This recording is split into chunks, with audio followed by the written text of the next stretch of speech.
بالا هفرین جا کنگره بداوی هات نقشه‌ای که سیاسی جیت ده هاتیه پسند کردن که وکو بجن مرجع که جبو چارەسەریya سوریه هاتیه دیار کردن و نقشه‌ای سیاسی و هر وقت بجن چند بلگین گرینگن دنیش ده در کتنه لی کردمه جیت ده آماده بون جهر دو آلین روجاوای کردستان هم پیاده و هم جی انجمن نشمانیا کرد هرچند که وکو کساتی چوبون یک جوان کسین که وکو کساتی یعنی نظام همی پشت پرس بکن که تیده بشار بویا برز فیصل یوسف سکرتری تفگرا چاکسازیا کرد لسوریه بو که بجی به ما راینا گله کی بخیر بیکه که فیصل هون وکو پارتی چون وکو کساتی چون نفخري سباس يعني از تخازم الدسبيك يبي بيجي انا عايز ترى قال برسياره برسبك بس تو دسبيك اي مره بيجي وكو بارتي ام نا يعني تشتك كسايتي تنا بخستني جو هبون تب ايه خلكيره ايه كسب ايه حاضر بوي تف نافي وابون لانه نري بارتي ابون ايه ريخستني خبون نكرتني عرب تف كسي جو هاتون بخستن قنصليات نافي تماما هر يك بنافي شما بيادي و ابي انا قلت ام وكو كيان ام هاتنا بانكرن انجمن اسبانيا يعني ما وك نافي قوديتن وايه ماجي وك نرن بارتيا ام حاضر بون و بخستن جيب نافي ما بون وك ايه باشا مهمه وكو هنسي كرت دابونه و دبيجن اي چافغانيه كي لناف دا جوتيا جواب ناف ودا قوتيا كو ام حمو لو داري ام هفدنگ بونه سبارت بكرد باشا چه هبو لبو كردا كونسر هفدنگ جيبونه بلكي يكمين جار افتشتي كونغري و اوبوزيسيون سردروني يكمين جار تي انه عرب وكرد وك هفتبن بريد قوتن كرد اشوري او بس وكانوا عرب دمان ايجو او دستلات دستي وادبي وما فتنا خلكي ودستين يكمين جار اوبوزيسيونا سوري دا تي بريار كرن تي اري كرن جو عرب وكرد وسريان و كلد واشورين تمام يكن ما في خدا اي قومي اي سياسي الجور جو عهود ومواثيق دولي اف قلكي سرحات سكنان وسرحات اشتغلان حتى يعني قوتن بس تاني نقطك افاقو قلكي سرحات سكنان نبيجن مثلا الشعب العربي الشعب الكردي الشعب الكلدو اسوري جبرقو بيبي قلك شعوب امي بيجن ملتي سوري يكا ملتي سوري عرب وكرد هر تمام شي وقف ما في وكو كرد باور هن وكو كرد افجي باور واجي كو ملتي سوري كرد وعرب يكن نباوريا ما بس ام بربيدن ما دام ام سوري دنا دوي ام وكهبن واف يكمي جار بيك بله بس شده هن وكو هبن ام روجيتي بيش روجي سوريا افاغوي چارەسەر ببي اوان افليد بي چارەسەریە ک دانوستاندني بگنگشي پیشگرتنا کسي دولي گو چارەسەرکردنك سياسي سوريا دا افنا وك هاتيد خارطة الطريق يعني وثيقة العهد اف السرتي سكناندن گو عرب وكرد واشوري تف وك هفبن باشا كيك فيصل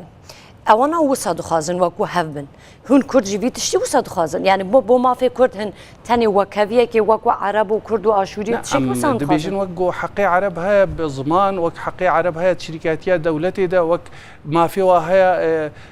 خو ببينن بشك جملتي عربي فرا ام تف امشي كرد ولو تماما باشا اوا ما في ديمقراطيه د چارچوبه ديمقراطيه دا تعريف كرن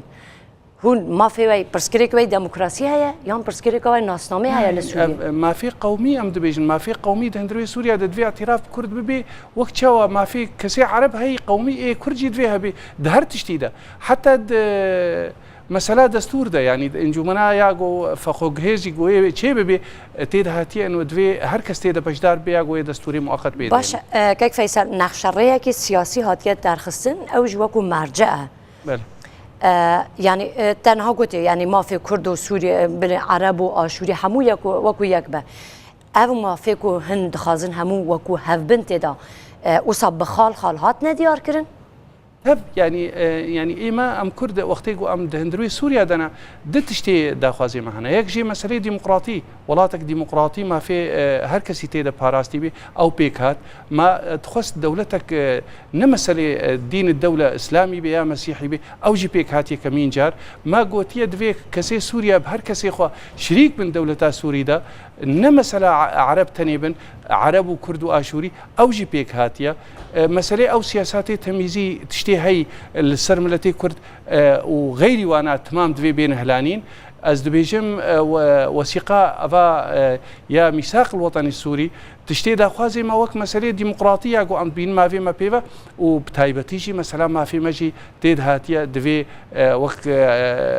حقيقة كامل جور عهود ومواثيق حتى هنا كسن عربا جوتن عهود ومواثيق دبيشن حق تقرير المصير يانجي سرخبون هنا كسي دي تريج ديمقراطي الواد فجرانت دجوتن وك كسي عرب حقيقي هي حقيقي ملتي كرجي هي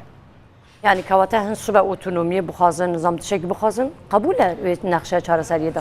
تشتكي تبيجي إيرو الدست دنينا أفدان وستاندنا بلكي چندي كونغري گوچي ويا كمين جار تيدا تي مثلا عرب وكردا وكهب واشوريا روجي تي خرطايا ما ديني شاندان وهجرنا يعني خرطايا ما دهندروي كونغر بحاضريا نزيكي صد انسان اوروبا وجدروا دوره حتى امريكا تمام تيدا حاضر وخارجيا مصري اسكارم ببيجم گنگشي گوچي بون نيفي ويسر مسألة كردي بون اريكرن سربو دفي امبر دوام من تيدا شركاتيا سوريا نتني ما في كرد هجر ام سوريا هون همو تيدا يكدنگ بونه تيدا هن كرد لأوي ميثاق كودار خستيا أصلا تشتك يعني بحث كردان ناك تجاري. نعم ميثاق خالق ما جو خندان هم مسألة ما خالق سركيتي ده بجملة سوريا كلي أو يكينا عرب كرد آشوري كل دول سريان تمام يكن وحقوقي وكهفن وحقي وما في خوا بكار ورين قور عهود ومواثيق ولي خالق زلالتي ده غيري فاتشتي ديتري. يعني اوا مثلا نظام يعني هم باور دکن جویه که یعنی اوا گوتنه که گشتیه مثلا خود تو ما فکر کردان تیاتن اصلا هون واکو برپرسن حکوم کردان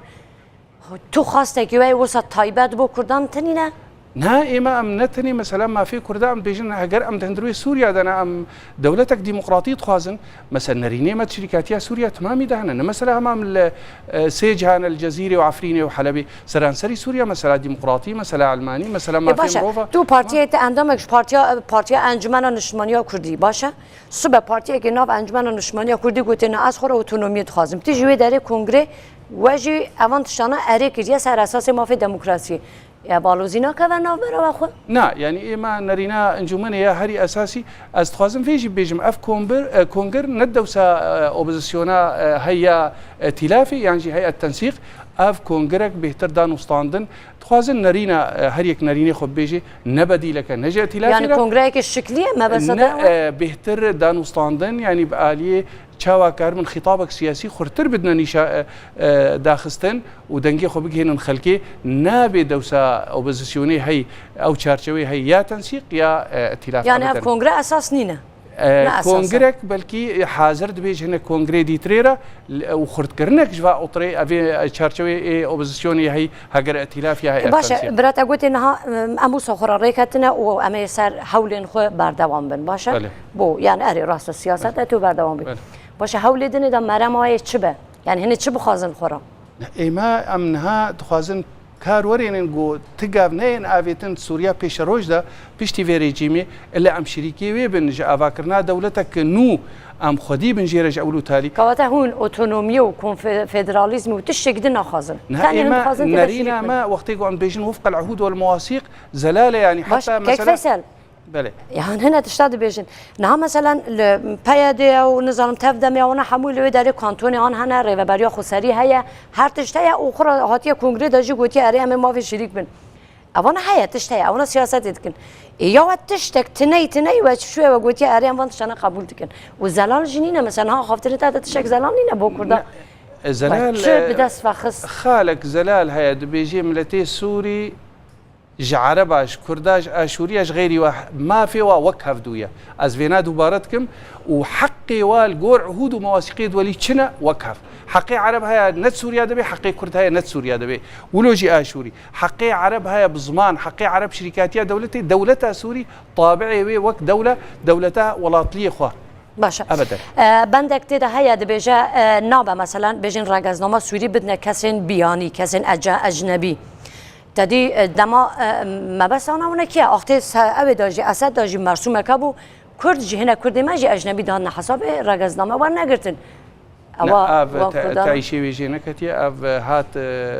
جنجشة كرن وسرهات سكناندن نقص بأم تجاري اعتبارنا كن كرد أجنبينا والكونغرجي نهات قبول كرن أصلا حتى أفقوتن السربية سكناندن وتعريف شي ملتي سوري كرد ملتك سركيدنا سوري دنا أجانب ما دام أم دولتها سوري دنا